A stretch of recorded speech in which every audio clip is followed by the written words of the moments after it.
اللهم صل على محمد وآل محمد. اللهم صل على محمد وآل محمد. Salamun alaikum ya Ali Madad. Tonight, as we know, we will have another lecture. As we all know, we have started a new series of lecture about the 14 Masoomeen, about the Fazael and the history of the 14 Masoomeen alayhi salam. Allahumma salli ala Muhammadin wa ali Muhammad. In my previous lecture, we discussed about Imam Hussain alayhi salam. Tonight, we will discuss about the younger brother of Imam Hussain alayhi salam. Tonight, we will discuss about another Masoom. Tonight, we will discuss about another Imam. Tonight, we will discuss about Imam Hussain alayhi salam. Allahumma salli ala Muhammadin wa ali Muhammad. As we all know, Imam Hussain is the third Shia Imam and was murdered in the Battle of Karbala after 10 years of Imamate. He was the second son of Imam Ali and Lady Fatima, and he was the grandson of Rasulullah. At his birth, the Prophet foretold the story of his martyrdom and then named him Imam Hussain.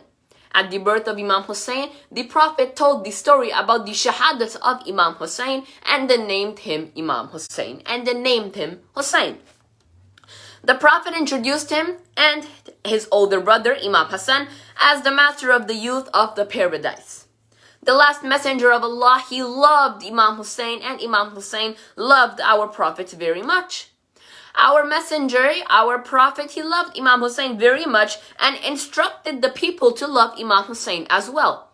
But by reading history, we can see that some people, they loved Imam Hussain, but some people, they had strong hate towards Imam Hussain. Imam Hussain is one of the Ashab al-Kisa, one of the participants of Mubahila, and one of the Ahlul Bayt about whom Al-Tatir verses is revealed. The ayat al-Tatir, Imam Hussain is part of the Masoom whose regard ayat al-Tatir was revealed. As we know, we have some Masoom. We have the 5 Masoom whose regarded the verses of ayat al-Tatir was revealed about. Imam Hussain is part of the people of them. Imam Hussain is part of the people of the cloak. Imam Hussain was born in Medina on the 3rd Shaban, 4th after Hijrah. According to Sunni and Shia reports, when Imam Hussain was born, the Prophet cried and talked about the martyrdom of Imam Hussain. There are some riwayats about Imam Hussain. Some say that he had 6 children, upon who were 4 boys and 2 girls. But some scholars say no, he had 9 children, upon who there were 6 boys and 3 girls. Imam Hussain was 7-year-old when our Prophet passed away.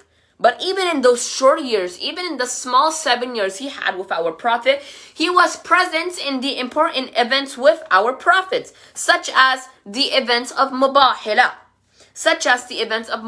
with the Christians of Najran, and of course, the events of Ashab al-Kisa, the cloak. As I mentioned, Imam Hussain is one of the people of the cloak, is one of the 5 Masooms of the cloak.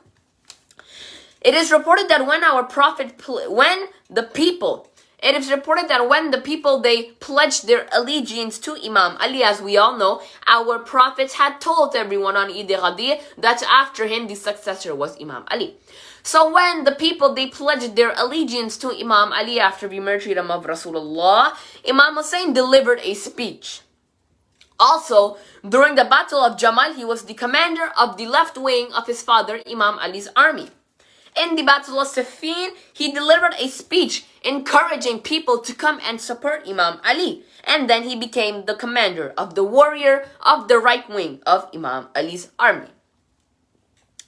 In the month of Muharram, as we all know, Shia, we hold a series of mourning ceremonies and rituals for Imam Hussain.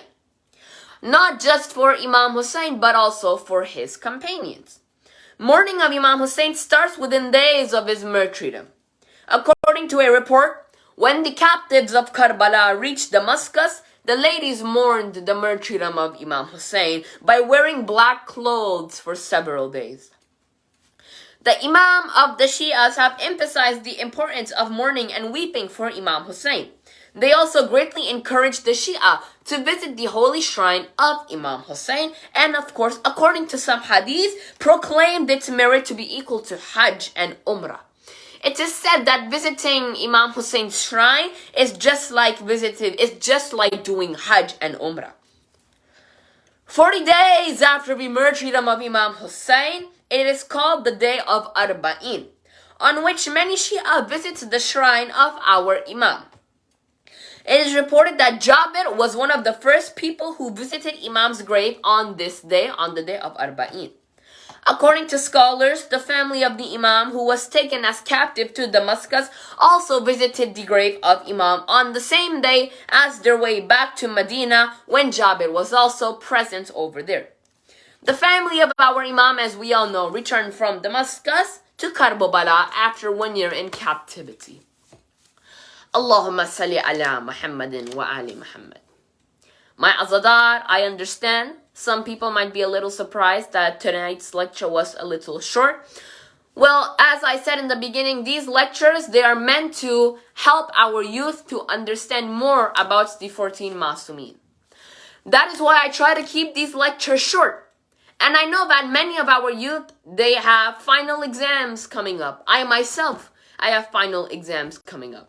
And that is why I try to keep these lectures small. But my Azadar, during the time of summer, when school is over, I promise that we might have a little longer lectures. But my goal is to deliver a brief introduction regarding the Ahlul Bayt to help our youth to understand the majalises of our scholars.